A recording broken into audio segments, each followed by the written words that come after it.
Wati Kudus ya.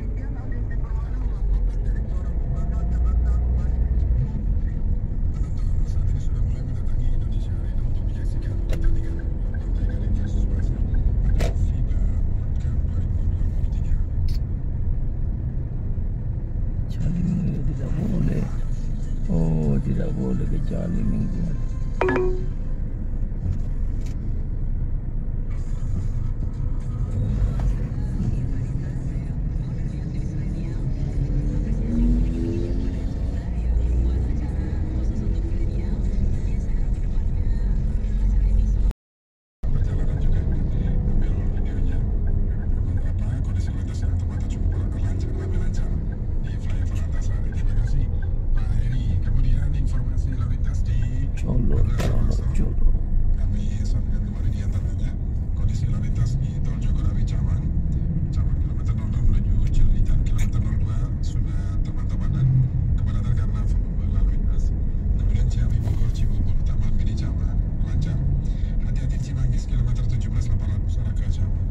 Belok kiri untuk tetap di Jalan Diponegoro.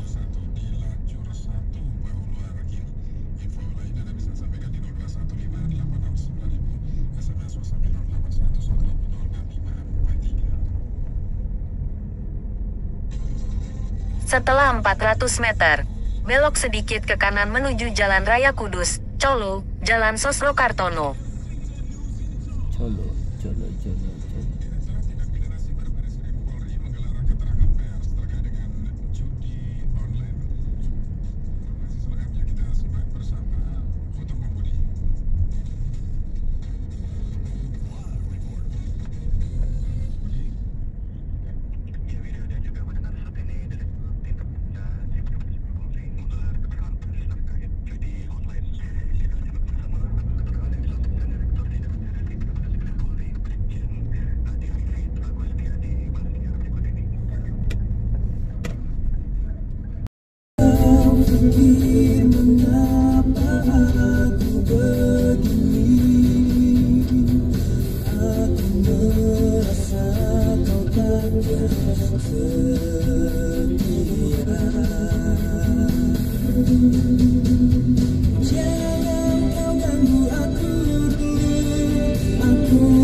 Orang baik itu binasa.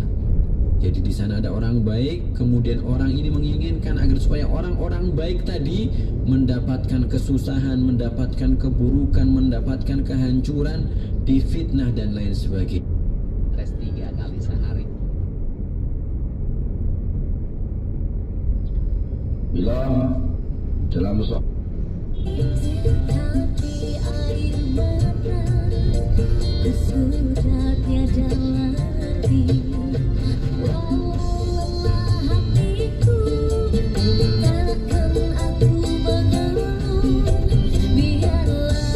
Setelah 300 meter, belok kiri ke Jalan Ngasinan.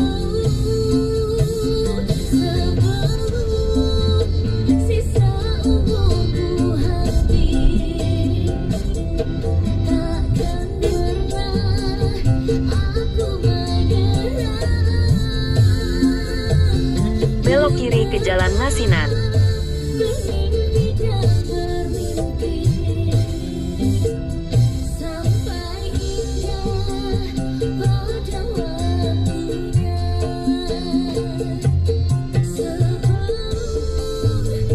Setelah 300 meter, belok kanan.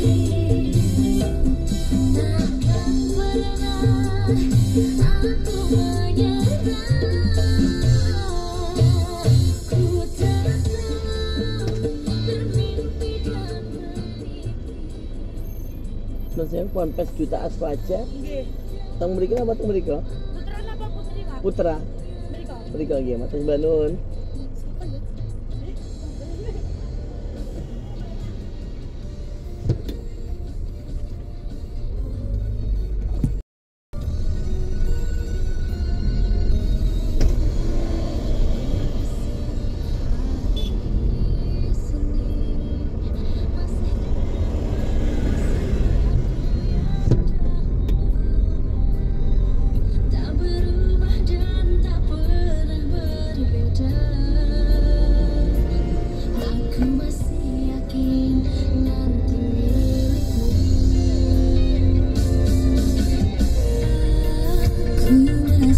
Belok kanan.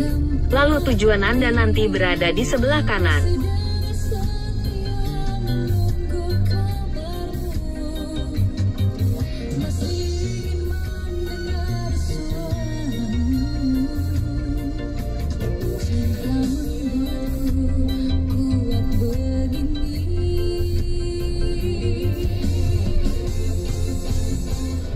Tujuan Anda berada di sebelah kanan.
Assalamualaikum warahmatullahi taala wabarakatuh. Waalaikumsalam warahmatullahi wabarakatuh.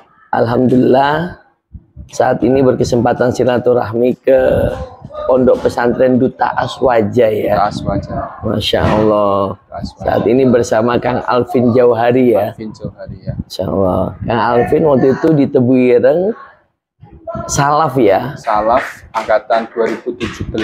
Itu masuk apa lulusnya kan? Masuknya tahun 2014. Oh nggih nggih. Lulus 2017. Nggih. Masuk 2014, lulus 2017 ya. 2017. Masya Allah.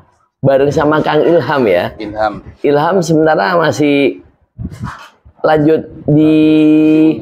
Sekarang udah lulus S2 kan, tinggal wisuda aja. Oh Masya Allah. Iya iya sih. Beberapa kali sih sering komunikasi sama Ilham. Ilham juga gitu loh. Sekarang kan di dalam dia. Nggih. Kalau Alvin sendiri kan masih 2014 ya. 2014. Waktu itu memang bareng dari Kudus ini Bareng. berangkat ke Tebu Ireng, memang rencana mondok terus sekolah di Salaf gitu. Iya. Dulu salah satu kamar lah, pokoknya bareng lah, satu kamar, satu kelas. Nggih. Waktu itu memilih ke Tebu Ireng terus apa sekolah di Salaf, ada yang merekomendasikan atau bagaimana Kang Alvin? Dulu milih salaf itu kan karena dari sekian jurusan itu kan yang paling fokus ke kitab. Jadi Nggih. kita milih yang fokus ke Mu'alimin belum ada waktu itu. kitab. Ada, cuma kan kalau mu'alimin kan harus 6 tahun lagi itu kan. Kalau Oh, mu'alimin. saya Mu'alimin tahun berapa ya? Nggak salah hampir barengan juga 2014 ya, nggak salah ya. Udah gak beberapa tahun itu. Cuma kan kalau mu'alimin kan nanti kita dites lagi. Nggih.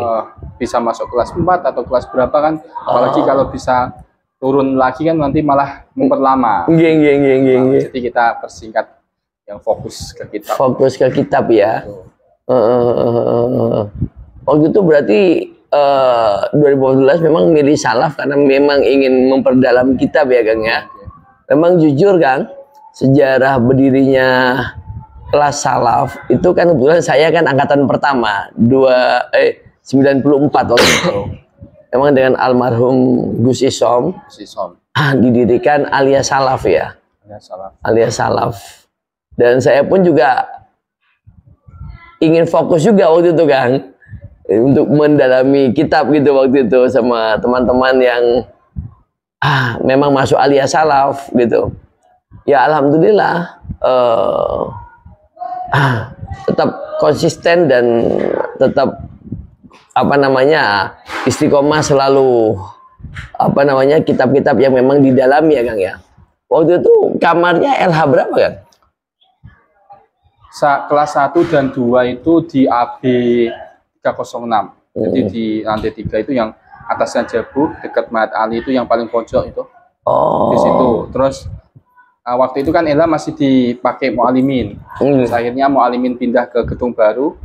Terus kelas 3 awal itu kita pindah di LH 1. Oh, berarti awalnya mu'alimin di LH? Iya, mu'alimin di LH.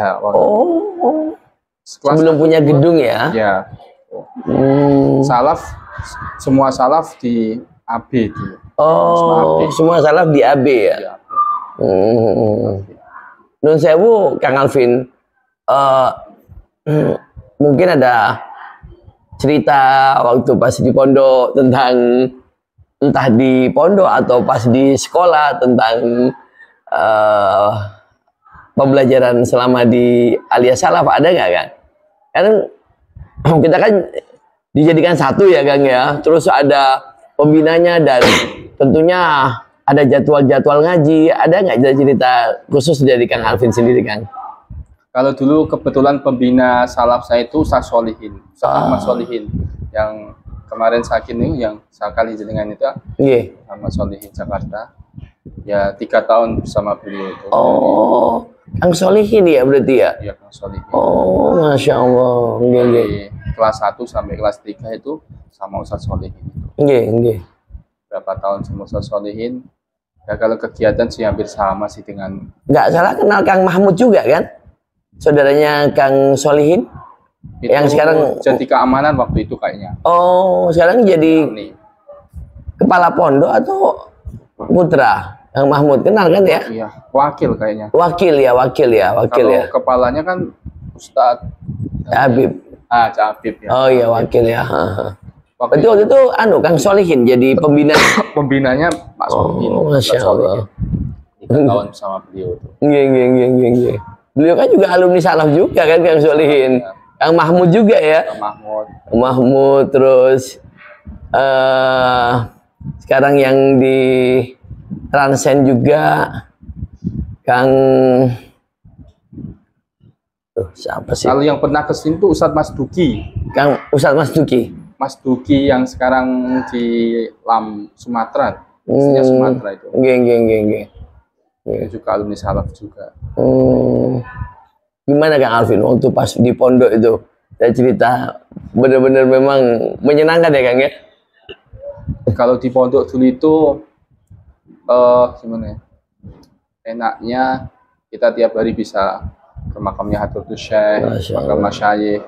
Jadi tiap hari lah itu jangan sampai dilupakan. Nggih. Dan saya itu tidurnya dulu Di makam? di kamar Kang. Kalau nggak di makom ya di masjid. Tapi waktu kelas 3 akhir itu saya sering tidur di makom itu yang sebelah selatan itu sama sebelah selatan sama teman-teman. Berarti pas kelas 3 tuh jarang tidur di kamar malahan ya? Tidur di kamar. Berarti tidur di makam ya? Terus ya. Masya Allah. Belajar terus Rianto itu untuk Masya Allah. dulu kan kita pengen kuliah dan sebagainya. Nggih. Berangkat itu. Berarti selama hampir setahun ya Kang, kelas 3 itu benar-benar tirakat ya Kang ya? Tirakat itu. Dan tidurnya di makam ya Kang ya? Tidur di makam, menjaga makam. sama anak Yogyakarta itu Prima dulu. Nizam orang Demak. Nggih. Seangkatan ya Kang ya? Angkatan. Chandra yang sekarang di Al Azhar. Juga. Ya disitulah. Jaro terus kita belajar juga itu. Kalau Chandra kan belajar untuk ke Mesir. Kalau kita belajar fokus ke ujian, sebagainya itu.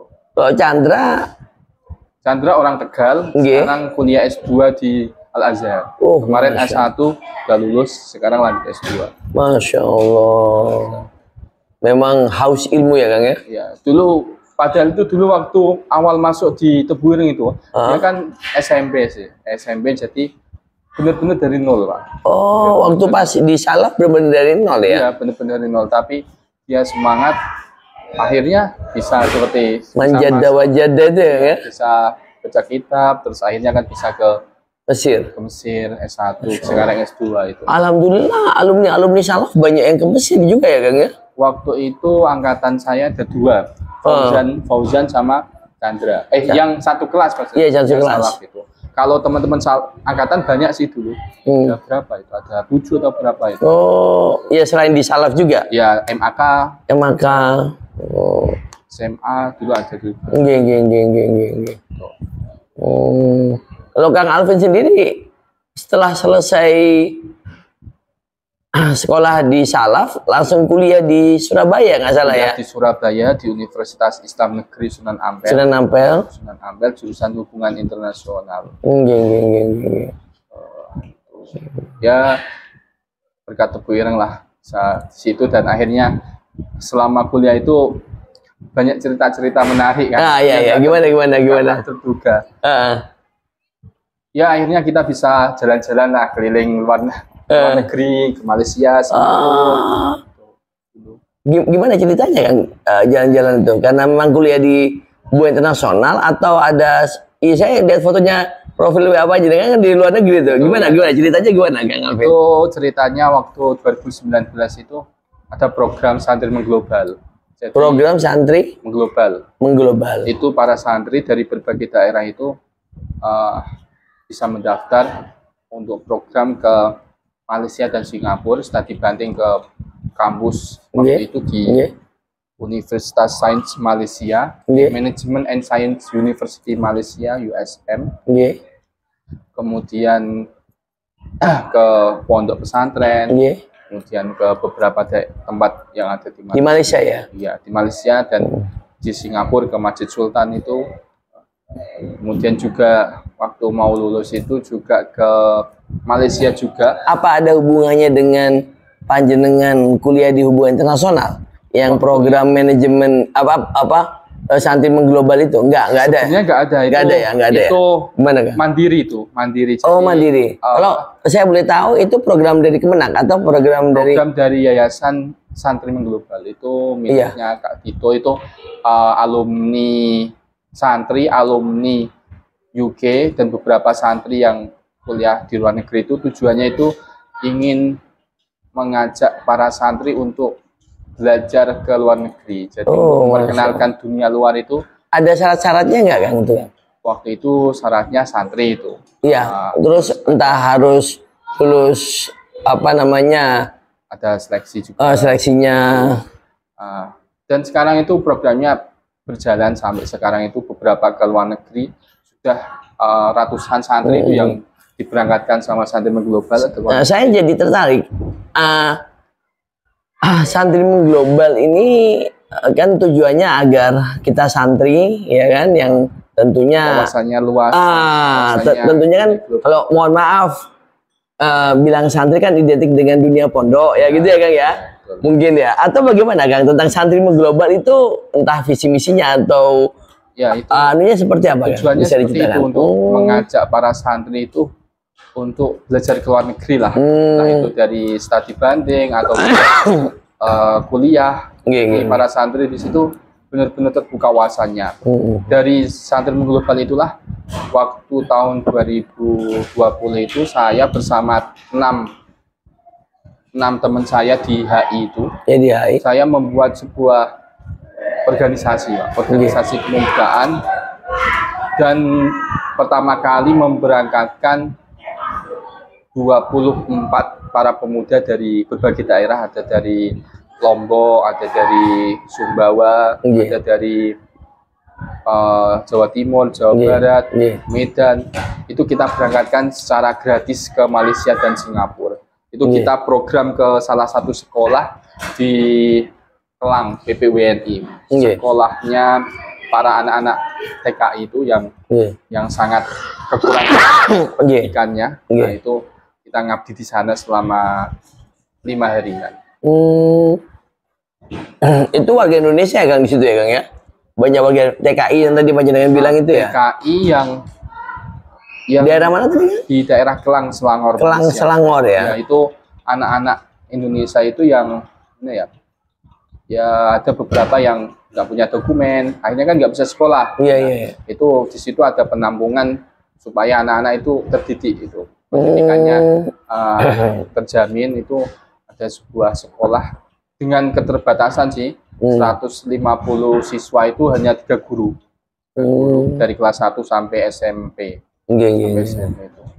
Untuk pendidikan di Malaysia juga hampir sama seperti di Indonesia, ada jenjang SD, SMP, SMA atau? Kalau itu kan kita dulu itu sekolahnya itu menyesuaikan kurikulum di Indonesia. Karena kan itu bukan. Kalau sekilas tahunya Kang Alvin sendiri di sana enggak untuk pendidikannya sama ya. Berarti kurikulumnya disamakan seperti di Indonesia ya. Sama. Itu ikutnya paket kejar paket kalau itu. Kejar paket ya. Soalnya kan banyak ternyata di Malaysia itu anak-anak TKI itu yang enggak itu Pak, enggak pendidikannya itu sangat. Iya, karena tadi itu ya Kang ya, mungkin secara dokumen itu ya Kang ya, betul. Saya berapa tahun Kang di Malaysia waktu itu Panjenengan? Cuma 1 minggu. 1 minggu ya? Itu tapi kerasa banget itu. Oh, Masya Allah. Kerasa banget. 1 minggu tapi banyak hal yang bisa Panjenengan dapatkan ya Kang Alvin ya? Betul. Terus dari Malaysia ke Singapura gitu? Singapura ya. Kan kita ke Selangor, sekolah itu kemudian kita ke sekolah Indonesia di Johor Bahru, ke sekolah Indonesia juga, terus baru nyebrang ke Singapura. Itu tahun 2020. Kalau tahun kemarin itu 2022 itu kita ke daerah Malaysia dan Thailand, itu juga ke sekolah Indonesia Kang. Jadi sekolah Sanggar. Untuk biaya semuanya, transportasi, akomodasi semuanya tanggung tadi itu ya Kang ya? Tanggung organisasi. Organisasi tadi itu ya? Itu milik yayasan atau milik? Milik yayasan. Sekarang yayasan Inisiatif Pemuda Pena. Inisiatif Pemuda Pena. Ya. Itu di Jombang teman. Di mana? Kalau apa itu base campnya itu di Jombang sama di Surabaya. Kebetulan saya jadi ketuanya. Masya Allah. Ketuanya Inisiatif Pemuda Pena tadi itu. Masya Allah. Berarti Panjenengan yang pertama waktu itu Kang, atau sebelumnya sudah pernah ada yang pertama. Santri mengglobal itu? Kalau santri mengglobal itu program pertama. Iya. Dari santri mengglobal itulah kan saya terinspirasi lah. Iya bagus. Akhirnya saya buat sendiri, buat organisasi, tapi Iya. lingkupnya lebih luas. Para Iya. pemuda-pemudi tidak hanya dari santri, tapi kita lebih luas lagi. Ya tadi tuh apa namanya pemuda pena tadi tuh apa tadi namanya? Inisiatif pemuda pena itu ya. Oh, pusatnya di Jombang sama Surabaya? Iya, di Sidoarjo. Sidoarjo ya. Itu sama teman-teman 6 satu kelas dulu di HI. Menurut saya Kang, kan yang paling lumayan effortnya itu kan dalam hal budgetingnya itu bagaimana Kang Kang? Nah, itu alhamdulillah ada kayak donatur ya. Donatur, ada sponsor itu. Masya Allah. Karena tadi itu panjenengan punya program yang jelas ya. Belajar dari santri mengglobal itu ya. Masya Allah. Salut saya. Jujur selama ini saya cuma lihat. Terus alhamdulillah pada kesempatan yang berbagai ini banyak hal yang bisa, informasi yang bisa saya dapatkan dari panjenengan gitu loh Kang. Dan tentunya itu yang kita inginkan ya. Santri mengglobal tadi itu ya. Jadi ya kita teman-teman itu yang dari terutama daerah timur itu yang kita berangkatkan itu sangat terkesan sekali. Bahkan dari program itu alhamdulillah kemarin itu ada yang dari dapat beasiswa santri juga itu beasiswa ke Malaysia S2 itu juga. Dan hari ini tadi itu teman saya itu pengurus di Yayasan Pemuda Pena juga berangkat. Ini Nur Sewu panjenengan waktu pas ikut santri mengglobal kan Nur Sewu tidak ada hubungannya dengan kuliah panjenengan di HI tadi kan? Nggak ada, maksudnya nggak ada ikatan. Iya betul. Tapi kan kita meluaskan pengalaman itu. Iya betul. Akhirnya dari situ panjenengan punya ide tadi tuh ya Kang ya? Itu ya. Inisiatif Pemuda Pena tadi itu ya? Betul. Masya Allah. Sama beberapa teman panjenengan tadi itu ya yang dari HI juga gitu. HI juga. Oh. Ya dari saya kemudian saya ajak teman-teman. Spot. Apa Kang? Istilahnya yang didapatkan selama menjadi santri mengglobal itu selain mungkin kan itu modelnya kayak studi banding atau bagaimana Kang? Kalau yang di santri mengglobal itu kita studi banding. Oh, studi banding. Kalau yang di inisiatif Pemuda Pena itu kita studi banding juga kita mengabdi. Oh. Jadi waktunya relatif lebih panjang. Waktunya hampir sama. Seminggu juga. Seminggu itu 1 hari itu ke beberapa sekolah di Malaysia yang utamanya itu anak-anak TKI itu. Iya betul. Jadi, betul. Anak-anak TKI itu sangat membutuhkan kita lah itu untuk menyemangati. Enggak, maksud saya kok cuma waktu seminggu apa nggak kurang kan? Ya karena keterbatasan banyak hal itu, jadi kita mampunya ya 1 minggu. Tapi ya kita walaupun 1 minggu kita kemas semaksimal mungkin itu. Iya.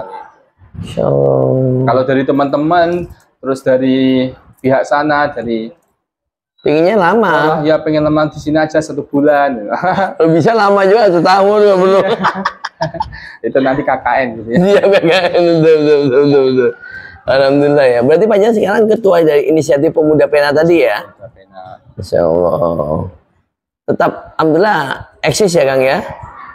Untuk program terakhir pada tahun 2000 kemarin November. 2022. Ya, ini baru merancang. Karena tim kami juga alhamdulillah hari ini tadi dapat beasiswa S2 di Korea. Santri juga itu santri di Nanyar. Masya Allah, ngambil apa kan di Korea? Korean Studies. Korea Studies ya. Korean Studies. Perempuan orang Jombang. Di Nanyar. Di Korea. Baru hari ini tadi berangkat. Itu tim dari inisiatif Pemuda Pena. Ngambil Korea Studies ya? Ya, Studies. S2 gitu? S2.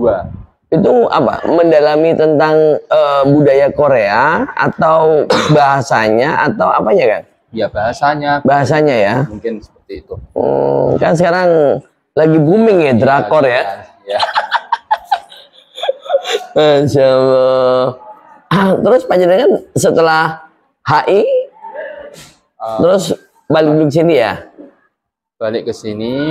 Terus sekarang lagi melanjutkan itu setelah lulus saya daftar S2 itu di IPB. Alhamdulillah keterima itu. Iya. Ini sudah selesai atau? Ini baru proses tesis. Ah? Tesis. Proses tesis. Loh, Panjenengan selama kuliah berarti di IPB sana? Kuliahnya online. Oh. Itu. Waktu itu masih pandemi. Oh. Saya S1 juga wisudanya online. Iya. S2-nya kuliah online 2 semester. Iya. Kemudian bimbingan tesis ini beberapa kali. Baru 1 kali saya ke PB itu. IPB kan? Bimbingan 1 kali. Ngambil apa? Saya Manajemen bisnis. manajemen bisnis ya, dari HI ke manajemen bisnis. Iya.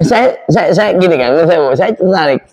Panjenengan salaf, ya kan, yang tadi panjenengan cerita, panjenengan ingin mendalami kitab. Ya. Nun sewu biasanya nun sewu ya Kang ya. Kalau habis salaf kan, ya kalau nggak ke Mesir ya, biasanya, ya betul. Nah sekarang panjenengan nun sewu apa ini? Motivasi mengambil HI ini apa nih Kang nun sewu? Motivasi saya ambil HI itu mana ya? Supaya nggak cuma agama aja, tapi kita mengetahui berbagai hal. Waktu sebelum saya masuk itu, Pak, saya itu ada pilihan antara HI sama hukum. Nah, saya sowan waktu itu ke Ustadz Saifuddin. Ustadz Saifuddin guru MTS, yang guru di apa itu kalau ngaji kitab di Wireng itu, Pak Mahdim. Itu kan namanya ahli seperti itu. Saya minta ke beliau untuk istikharah kan. Nah, katanya kalau waktu di istikharahnya itu, saya cocoknya di HI daripada di hukum. Makanya saya ambil HI dan itu hukum fakultas hukum ya, bukan hukum Islam atau apa enggak ya, hukum aja gitu ya. Waktu itu saya daftar di UIN Syarif hukum, tapi nggak keterima. Dan saya daftar di Surabaya itu keterima. Yang keterimanya di Surabaya HI-nya atau hukumnya? HI-nya kan. Hubungan internasional. Berarti itu ya motivasi panjenengan biar punya literasi yang luas ya. Luas itu. Terus ini setelah HI kok langsung ke bisnis ini, manajemen bisnis ini gimana? Ini bagus juga nih. Ya karena tertarik sih dalam dunia bisnis. Nah, iya, boleh. Belum berbisnis. Nggak apa-apa. Tapi kita saya nanti ini saya belajar ke dengan bisnis. Tapi kan tentunya kan kita juga perlu akademisi ya. Tadi panjenengan motivasinya ingin menggeluti bisnis ya. Bisnis, kemudian juga manajemennya itu. Ya, oke. Sekarang apa Kang? Misalnya yang mungkin bisa panjenengan bagi kepada kita semuanya tentang studi yang panjenengan geluti manajemen bisnis ini Kang. S2-nya nih. Kalau saya itu manajemen bisnisnya itu fokusnya Pak. Fokusnya itu di sumber daya manusia, SDM. Sama inovasi dan pengetahuan. Tapi fokus ke manajemen sumber daya manusia itu. Jadi kita beberapa dosennya ada dari CEO, direktur dari perusahaan-perusahaan, kemudian Sekjen DPR RI, Pak Indra kemarin itu juga jadi dosen kami. Jadi ya kita belajar ternyata dalam dunia organisasi atau instansi atau bisnis itu SDM itu sangat penting sekali. Iya, betul. Dan memang SDM itu sangat sulit, maksudnya kita mengatur orang banyak kan sangat sulit sekali gitu. Dengan berbagai kepala yang berbeda, betul. Sebagai tantangan itu ketika kita mengatur orang banyak itu sih. Dan akhirnya saya kan di sini juga diamanai di pondok ini, saya diamanai sebagai direktur pondok Pak. Jadi kita yang mengatur tuh para ustadz-ustadz, kemudian dan tentunya kan bisa anak-anak. Berarti manajemen bisnis itu lebih fokus ke SDM. Ke SDM ya, saya SDM. Sumber daya manusia itu. Iya. Apa Kang istilahnya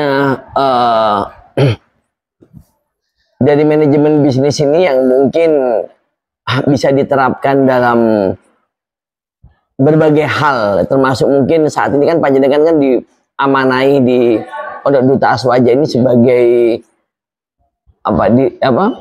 direktur ya.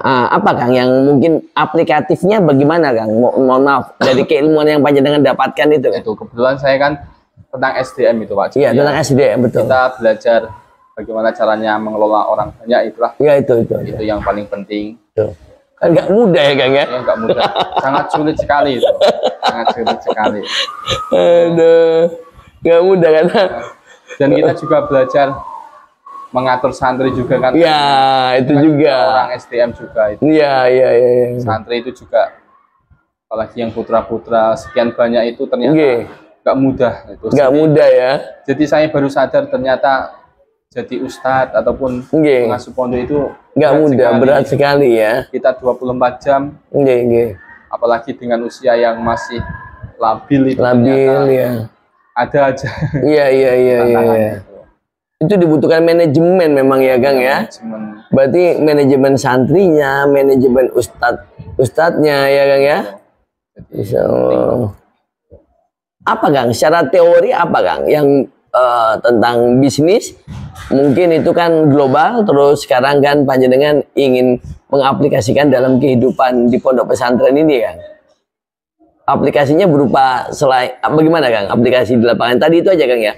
Manajemen santri sama manajemen kan SDM tadi ya Kang ya. Siap. Kalau misalnya non saya bukan lebih jauh lagi tentang bisnis Kang, manajemennya seperti apa Kang? Gambarannya Kang? Ada gambaran nggak? Maksudnya dari sisi akademisi, dari sisi keilmuan tuh kan? Manajemen bisnis. Ya kalau waktu itu kan kita banyak belajar sih Pak, maksudnya dari segi branding. Ketika bisnis kan penting kan itu juga, ketika branding, kemudian apalagi sekarang itu kan media sosial itu. Iya, media sekarang sosial itu harus aktif dan menarik. Semuanya sekarang harus medsos ya. Iya, harus medsos itu. Kalau cuma offline susah ya, harus online ya. Harus online semua. Harus online semua ya. Itu. Masalahnya generasi Gen Z ya. Gen Z. Sekarang kalau offline udah ketinggalan ya Kang ya. Ketinggalan sekali. Malah sekarang marketplace yang laris ya Kang ya. Ada pembelajaran seperti itu nggak Kang waktu pas di manajemen bisnis itu Kang? Ada ya. Ya, marketplace itu memang realita yang tidak bisa kita pungkiri ya Kang ya. Betul. Memang dari kita mendengarkan dari cerita-cerita kan kemarin kan ada beberapa dosen itu praktisi. Iya, praktisi ini bagus. Itu ya. Cerita ternyata ya tantangannya itu, apalagi sekarang itu revolusi industri 4.0 yang menuju ke 5.0 itu. Bukan sekarang udah harus itulah media sosial itu sangat penting. Internet. Masya Allah.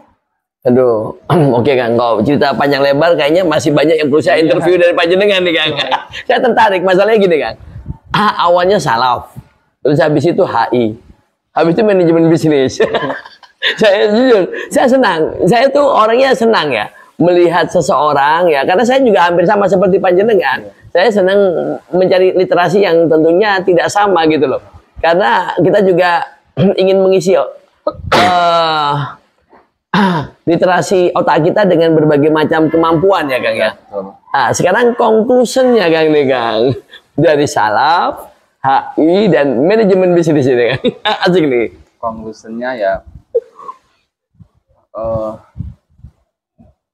ternyata kita mengetahui banyak hal itu dari berbagai sudut pandang itu, kita menjadi lebih bijak, kemudian lebih. Kalau sekarang itu, kalau dulu waktu itu ketika waktu itu saya masih baru tahu baru tahu satu sudut pandang itu, kita lebih mudah menyalahkan orang lain. Nah, tapi ketika kita mengetahui banyak hal dari sudut pandang itu, kita lebih fleksibel. Itulah pentingnya thalabul ilmi ya Kang ya. Pentingnya thalabul ilmi, kita jadi tahu dari berbagai sudut pandang itu. Siap. Akhirnya lebih bijak yang menyikapi ya. Dulu waktu saya baru lulus kuliah, baru lulus pondok itu kan ketika masuk dunia kamus kan kayak agak kaget juga. Iya. Kamus seperti itu Iya. sangat kritis sekali. Iya. Tapi ketika udah berjalan, oh ternyata seperti itu. Jadi, biasa aja. Itu jalanan Soko Kulino juga akhirnya ya. Beradaptasi lah ya. Beradaptasi, betul. Begitu pula akhirnya ke manajemen bisnis ya kan ya. Saya jujur senang Kang, senang. Saya jujur senang.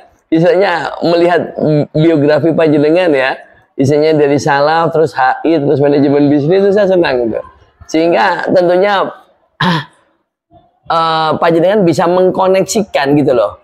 Berbagai literasi tadi dalam hal mengambil sebuah keputusan. Sehingga keputusan panjenengan tadi yang panjenengan bilang tadi itu ya, kita berusaha menjadi orang yang bijak tadi ya dalam mengambil sebuah keputusan itu ya Kang ya.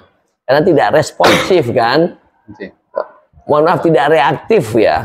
Tidak reaktif. Dan sekarang fokus ke pendidikan. Ya, siap. Awalnya salaf, kemudian HI, manajemen bisnis, sekarang fokus ke dunia pendidikan. Siap. Ya, tadi menurut saya literasi pengetahuan panjenengan itu bisa dimanfaatkan keseluruhan. Mulai salaf, alhamdulillah tentang ilmu keagamaan, HI ya kan, panjenengan menyampaikan santri mengglobal ya kan. Terus manajemen bisnis ya kan, panjenengan saat ini diamanai sebagai direktur Pondok Pesantren Duta Aswaja ini ya kan, mengatur santri, mengatur pengajar-pengajarnya ya kan. Sehingga panjenengan walaupun sekarang usia berapa nih kan? 24. Masya Allah. Di usia muda sudah benar-benar. Saya jujur sangat tertarik. Makanya air mengalir Kang. Pertanyaan-pertanyaan saya rasanya nggak habis-habis sebenarnya tuh. Kalau saya boleh tanya, kayaknya sampai besok pagi masih banyak pertanyaan untuk panjenengan nih Kang. Iya betul. Nun sewu, Kang Alvin kira-kira closing statement yang ingin panjenengan sampaikan kepada seluruh alam tebir dimanapun berada Kang? Yang perlu kita sampaikan ke alumni Tebu Ireng itu, kalau melihat dari pengalaman selama menjadi alumni itu, intinya jangan pernah melupakan Tebu Ireng itu.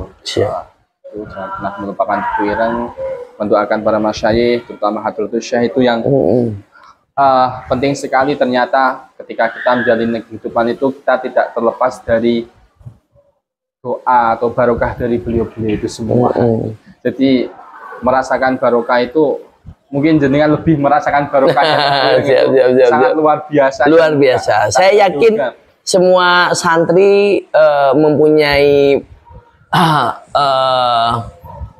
istilahnya pengalaman ataupun barokah yang berbeda-beda, tapi semuanya insya Allah akan mendapatkan keberkahan ya Kang ya. Siap. Walaupun takarannya beda-beda. Ya. Secara relatif, tapi kan semuanya pasti mendapatkan ya kan ya. Siap. Oke Kang Alvin, matur sembah nuwun Kang Alvin ya. Ya Allah, tak terasa ya. Sebenarnya kalau saya diperbolehkan istilahnya menginterview kayaknya nggak ada habisnya kayaknya. Walaupun di usia muda Kang Alvin, tapi alhamdulillah saya banyak menimba ilmu karena genziat tadi yang panjenengan bilang itu ya. Mulai jadi salaf, terus habis itu HI, terus manajemen bisnis ya kan. Itu menyatu dalam Kang Alvin gitu loh. Masya Allah. Oke. Tentunya jangan lupa selalu bersyukur, bahagia, dan ini dia silaturahmi ya guys ya, sesama alumni Tebu Ireng. Oke. Matur sembah nuwun ya Kang Alvin ya atas bincang-bincangnya pada kesempatan yang berbahagia ini. Mudah-mudahan Kang Alvin ya, kita doakan segera dapat jodoh nih kayaknya nih ya. Sudah belum ya? belum. Dan yang solehah ya. Amin. Dan mudah-mudahan ya kita semua kalau bersatu Tebu Ireng ya Kang ya, selalu memberikan kesehatan dan tentunya keberkahan. Matur sembah nuwun. Dari Kudus ya. Ini ikutnya mana nih Kang sini Kang? Kudus. Kudus sewu. Baik. Desanya, kecamatannya apa Kang? Desanya Purworejo, Kecamatan Baik, Kabupaten Kudus. Oh, desanya Purworejo, Kecamatan Baik, Kabupaten Kudus. Matur sembah nuwun. Wassalamualaikum warahmatullahi wabarakatuh. Waalaikumsalam warahmatullahi wabarakatuh.